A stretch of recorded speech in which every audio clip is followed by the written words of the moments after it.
Tanaw po nimo ang iyang pattern sa breathing. Apil ba ni? Or kinilang?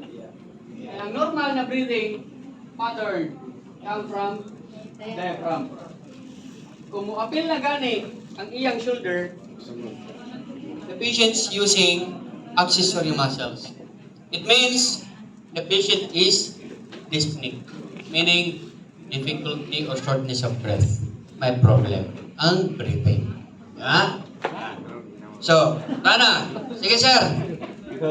Kasi pangalan mo, sir? Okay. Ilan mo edad? Nag-aasa ka? Okay. Okay ang iyang airway. Okay ang iyang breathing. Okay. Sir. Asa yung masakit? Eh, kunoy lang. Asa ang dapit kilid? Asa dapit? Sige lang. Sige, asa dapit? Sige, tudlo. Okay, pwede mo mahal sa imo tuo nga tiil? Tuo nga tiil? Tuo nga kamot? Wala nga kamot? Wala nga tiil? O, diha pa lang makita na ako kung may fracture or wala. Kaya nga aray, kinay na maag. Sa paimuslan po ay. Diba? So, diri pa lang, gi-check na nako ang iyang kamot o tiil walay fracture. Kaya maalsa man. Kung bisag na iduguan, makita na ko nga walay fracture kaya makaalsa. Plus, usapay ako nakita sa iya ang iyang GCS, the Glasgow Coma Scale. Meaning wala siya neurological deficit. Kaya ano? Ay makatubag. Musunod man siya. Pag ingo ko nga tuo nga kamot, tuo po na kamot. Pag yung tuutil ang iyang giisa. So meaning, pwede ka patagilid sir, wala may sakit? Sige. Check lang sa nako ha. Head to toe, rapid assessment. Check. Swipe siya ha. Swipe. Check kung may blood. While at the same time, i-palpate, i-feel kung na'y depressed ang skull, na'y lupyak. Na ay kung may samad, na dugo, yan. I-check nimo ang tunggan kung na ay fluid or blood. I-check nimo, masakit ba liog sir?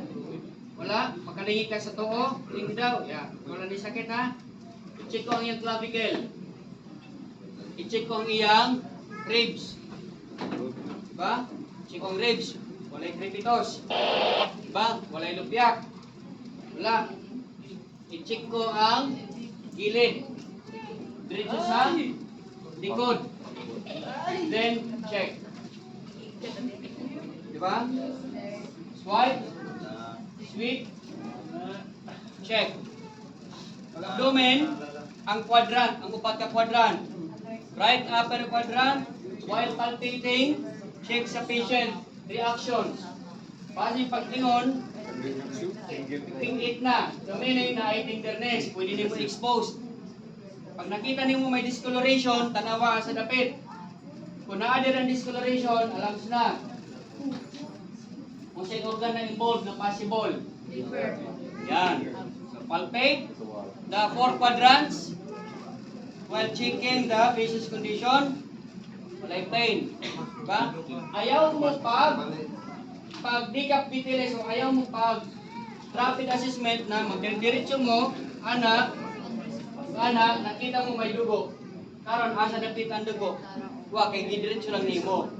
So every sweep, check. Sweep, check. Kung naa kay makita nga dugo pa, kay mo na kung asa ang dugo. Dili kay imo diretsohon. Ha? Pelvic, check. Pwede gyapon additional, check mo na lang any other injuries. Nakuha? So mo na ang pag ingon nato nga decapitalize, you are looking for deformity sa iyang bone, dislocations, contusions or concussions, abrasions. Abrasions is garas, amputation na putol, avulsion na ukap. P kung na ay natusok, puncture. P, another P, penetration kung ang natusok nila po. Kaso, P is tenderness. When we say tenderness, Pag ipalpate, masakit.